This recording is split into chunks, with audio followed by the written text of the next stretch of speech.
now that you have learned about mitosis, let's take a look at what happened during meiosis. Before cell division takes place, the same thing occurs. The DNA will replicate and it will form the sister chromatid or your individual chromosome. So after the DNA replicate, it's time for prophase. But for prophase 1 of meiosis, prophase part 1, is quite eventful. Because instead of the DNA or the chromosome randomly lying around minding their own business, something important takes place, and that is known as crossing over. What is crossing over? Crossing over may or may not happen to some of the chromosome. Basically, genetic material from this part, or one part of the chromosome, will be exchanged with the same part of the homologous chromosome. So what happened is this part of the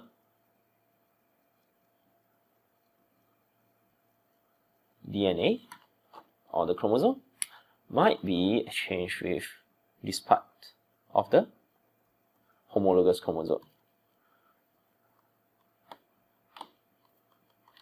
Then for this, maybe it's not just the top, the bottom is exchanged as well with the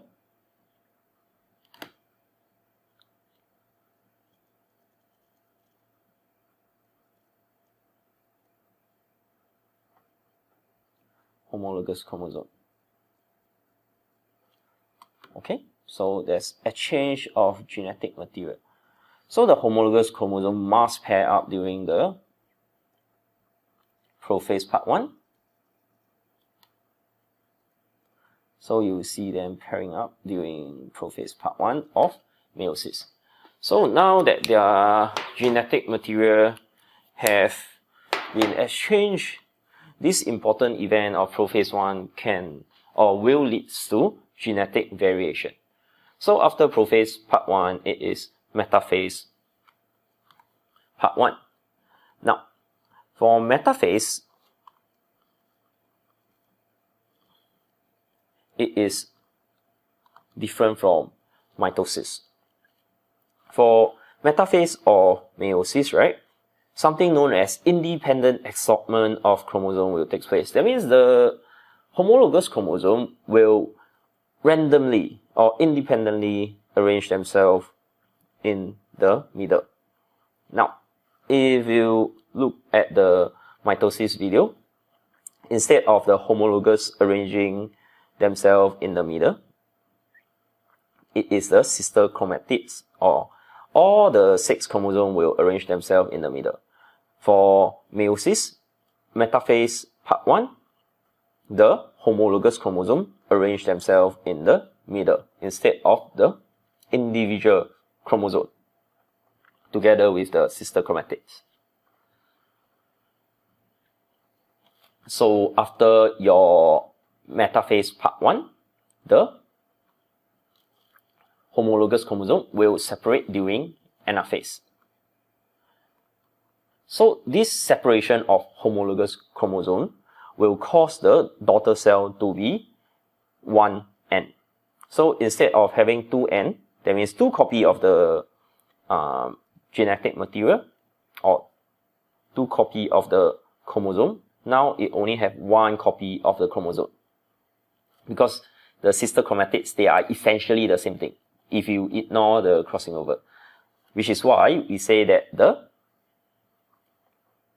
daughter cell at the end of meiosis part 1 or anaphase part 1, they will be 1N instead of 2N, because there's only 1 copy of the homologous chromosome left in each of the daughter cell. So after your anaphase, it will be your telophase. So you have 2 daughter cells.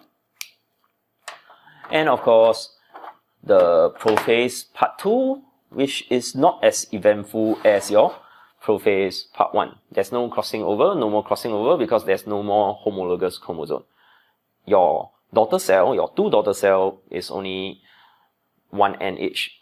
1N, 1n. So initially they were 2n because n plus n equals to 2n. Initially they were 2n. Now after anaphase, the homologous chromosomes separated, they become 1n each.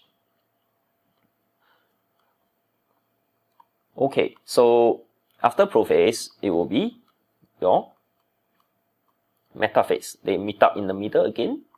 Okay, meet up in the middle again. Then anaphase will take place and the sister chromatids will now be separated to the opposite end. Same thing for the other daughter cell.